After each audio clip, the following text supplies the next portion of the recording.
கிரிக்கெட்டோட ஆடு போட்டிருந்தாலே எங்களுக்கு ஜாலியாக இருந்திருக்கும். ஊடக்குள்ளே கட்சி ஆடு சொருவி ரொம்ப சொதப்பிட்டாங்க. அப்படியே கட்சி ஆடு மனப்பாடம் ஆயிடுச்சு.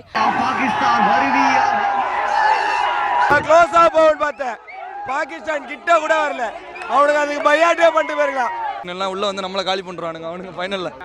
ப்ரோ சூப்பர் ஹிட்டே வேணாம் ப்ரோ, நம்ம தான் ப்ரோ கப்பு.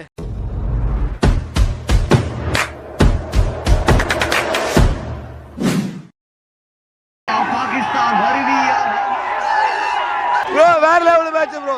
ஐயோ இந்தியா தான், பாகிஸ்தான்லாம் கிடையாது, இந்தியா மட்டும் தான். நான் க்ளோஸா போகும்னு பார்த்தேன், பாகிஸ்தான் கிட்ட கூட வரல, அவனுக்கு அதுக்கு பையாட்டே பண்ணிட்டு போயிருக்கலாம். 2 பாயிண்ட் ஆட்டு அவனுக்கு தான் கேவலப்படுத்தி போயிருக்கானுங்க. அவங்க நாட்டு அவனுங்களே கேவலப்படுத்திக்கிறானுங்க. வராம ஆடாம போயிருந்தா ஜாலியா வீட்டில் இருந்திருப்பானுங்க. வந்து ஆடி 2 பாயிண்ட் இருந்தாங்க எடுத்துக்கோ அப்படின்னு கொடுத்துட்டானுங்க. ஐயோ என் தலைவன் ஹார்திக் பாண்டியா போட்டான் பேர் ஃபர்ஸ்ட் ஓவரு. அவன் மட்டும் 6 அடிச்சிருந்தா அங்க போயிருக்கோம், கையில போயிடுச்சு. என்ன பண்றது, அவன் மட்டும் அடிக்கலன்னு வச்சுக்க மேட்ச். அவன் சஞ்சு சந்தர் உட்கார வச்சு கஷ்டப்பட்டான். அவன் என்ன சொல்றான், சஞ்சு சந்தர் பதிலா நான் ஆடுறேன்டா அப்படின்ட்டான்.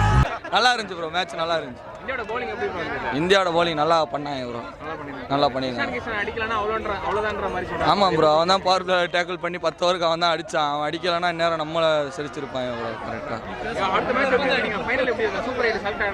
ஆமாம் சூப்பர் 8 செலக்ட் ஆன. சென்னையில் ஒரு மேட்ச் இருக்குல்ல நம்மளுக்கு, அது நாளைக்கு தான் என்ன எதுன்னு தெரியும். நாளைக்கு ஆஸ்திரேலியா உள்ளே வரணும்னா நம்ம அவனு உள்ளே வரக்கூடாது ப்ரோ. எப்படின்னா அடிச்சு பற்றி எல்லாம் உள்ளே வந்து நம்மளை காலி பண்ணுறானுங்க அவனுக்கு ஃபைனலில். Okay bro, thanks bro. நல்லா இருந்துச்சு ப்ரோ. எதிர்பார்க்காத இருந்தாலும் சீக்கிரம் வின் பண்ணுவாங்கன்னு 20 ஓவருக்குள்ளே 100 ரன்னுக்குள்ளே வின் பண்ணி தான் நல்லா இருந்திருக்கும். கொஞ்சம் ஒரு லாஸ்ட் கேட்ச் விட்டாங்க. இந்தியாவோட பவுலிங் எப்படி இருந்தது? பக்கா ப்ரோ, சூப்பராக இருந்துச்சு. இஷான் கிஷான் மட்டும் தான் அடிச்சாங்களா, அது எப்படி பார்க்குறீங்க? அவர் மட்டும் தான் விளையாண்ட மாதிரி இருக்கு. நல்லா தான் ப்ரோ இருந்துச்சு, ஒன்றும் பிரச்சனை இல்லை. அடுத்த மேட்ச் சூப்பர் 8ல வந்து இந்தியா ஆஸ்திரேலியான்னு சொல்கிறாங்க, எப்படி இருக்குன்னு பார்க்குறீங்க? எப்படி இந்தியா தான் வின் பண்ண போகுது, நம்மள தான் பாயிண்ட்டு. 2026 நம்மளது கப்பு தான், நம்ம தான் இந்தியா ஜெயிப்போம். ப்ரோ ஆக்சுவலாக மேட்ச் வந்து ரொம்ப சூப்பராக இருந்துச்சு ப்ரோ. நாங்கள் எக்ஸ்பெக்ட் பண்ணதை விட கொஞ்சம் நல்லாவே இருந்துச்சு. நாங்கள் வந்து இன்னும் இந்தியன் சைட்லேருந்து பேட்டிங் கொஞ்சம் எதிர்பார்த்தோம். பட் இஷான் கிஷான் வேறு லெவல் பண்ணிட்டாரு. ஆனால் பாகிஸ்தான் அந்தளவுக்கு டஃப் கொடுப்பாங்கன்னு நினச்சோம். பட் ஆனால் அவங்க ஒன்று ஒன்றா கலரவே நமக்கே தெரிஞ்சு போச்சு, நம்ம தான் இன்றைக்கின்னு சொல்லிட்டு. ஆனால் ஒரே ஒருத்தர் மட்டும் அப்ரிஷியேட் பண்ணலாம் ப்ரோ, உஸ்மானை மட்டும் நம்ம அப்ரிஷியேட் பண்ணலாம். பாகிஸ்தான் சைட்லேருந்து அவர் மட்டும்தான் நம்ம சைடில் இருக்கிற ஒரு பெரிய டீம்ன்ற ஒரு பயம் இல்லாமல் ஆடின ஒரு மனுஷன். ஆனால் அது ஒரு ஹாஃப் செஞ்சுரி மிஸ் பண்ணிட்டாரு. இருந்தாலும் ஓகே தான் ப்ரோ. பாகிஸ்தான் இஷான் கிஷான் மட்டும் அடிக்கலைன்னா அது வந்து நமக்கு இப்போ ஒன் சைடாக போச்சு. ஆனால் அது வந்து இன்னும் கொஞ்சம் டஃப் போயிருக்கோம் ப்ரோ. அவங்களும் அந்த பயத்தில் வந்திருக்க மாட்டாங்க. ஒரு 178 அப்படி ஒரு டார்கெட் இருக்குது இல்லையா, அது இல்லாமல் அவங்க நார்மலாக வந்திருப்பாங்க. ஒரு 120 இல்லை 130+ போயிருக்க வாய்ப்பு இருக்குது. அவங்க அதை வந்து அந்த மைண்ட் செட்டில் வந்தால் நம்மளை சேஸ் பண்ண கொஞ்சம் வாய்ப்பு இருந்திருக்கும். பட் ஆனால் இஷான் கிஷான் நம்ம அப்ரிஷியேட் பண்ணியே ஆகணும் ப்ரோ. நம்ம சைடில் சூப்பர் 8 பொறுத்த வரைக்கும், என்னை பொறுத்த வரைக்கும் இந்தியா, ஆஸ்திரேலியா அண்ட் ஸ்ரீலங்கா கொஞ்சம் வாய்ப்பு இருக்குது. அது நாளைக்கு பார்த்தா தெரியும். மற்றபடி பாகிஸ்தான் உள்ளே வந்துடுவாங்க, எனக்கு கொஞ்சம் நம்பிக்கை இருக்குது ப்ரோ. சூப்பர் 8க்காக தான் நம்ம வெயிட்டிங்கு. மேட்ச் இன்றைக்கி ரொம்பவே நல்லா இருந்துச்சு. இஷான் கிஷன் இல்லைன்னா இன்றைக்கி வந்து மேட்ச் ஒன்றுமே இல்லை. தென் பவுலிங்கும் வந்து நல்லாவே போட்டாங்க. அந்த ஹேட்ரிக் மிஸ் ஆச்சு, அதுக்காக தான் எல்லோரும் வெயிட் பண்ணி க்ரௌட் எல்லாமே ரொம்ப சேரானாங்க.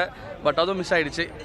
இன்னும் கொஞ்சம் பாகிஸ்தான் நல்லா பேட்டிங் ஆடி கொஞ்சம் டஃப் கொடுத்துருக்கலாம். மேட்ச் இன்ட்ரெஸ்டிங்காக போயிருக்கும். ஒன் சைடாகவே போச்சு, இந்தியா பக்கமே வந்து போச்சு. மற்றபடி எல்லாமே ஓகே தான். நம்மளோட பவுலிங் வந்து பிச்சு மேய்ச்சிட்டாங்க எப்பவும் போல தான், ஆஸ் யூஷுவல். சூர்யாகுமார் யாதவ் வந்து ஒரு ஓவர் போடுவார்னு எதிர்பார்த்தோம். இப்படி ஸ்டாப் பண்ணி போடுவார்ல, அந்த மாதிரி மிஸ் ஆகிடுச்சு, அவரும் போடலை. பட் ஓகே தான், எல்லாமே பக்கா சூப்பராக இருந்துச்சு மேட்ச்.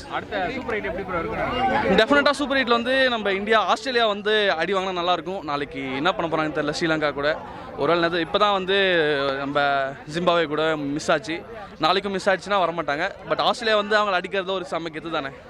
ட்ரை பண்ணி பார்ப்போம், ஆஸ்திரேலியா வருவாங்க இந்த வாட்டி.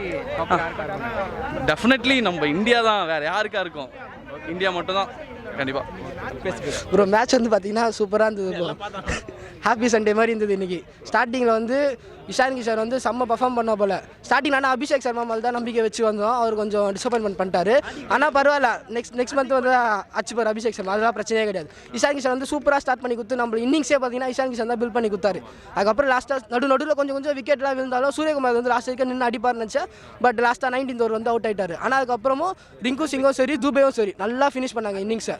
சூப்பராக ஒரு 170 வந்து பார்த்தீங்கன்னா நல்ல ஸ்கோராக தான் அந்த டிஃபெண்ட் பண்ணுற மாதிரி இருந்தாங்க. நல்ல ஸ்பின்னர் இருந்தாங்க, அவங்க கிட்டே இருக்கிறதோட நம்ம நல்ல ஸ்பின்னர் வச்சிருக்கோம்.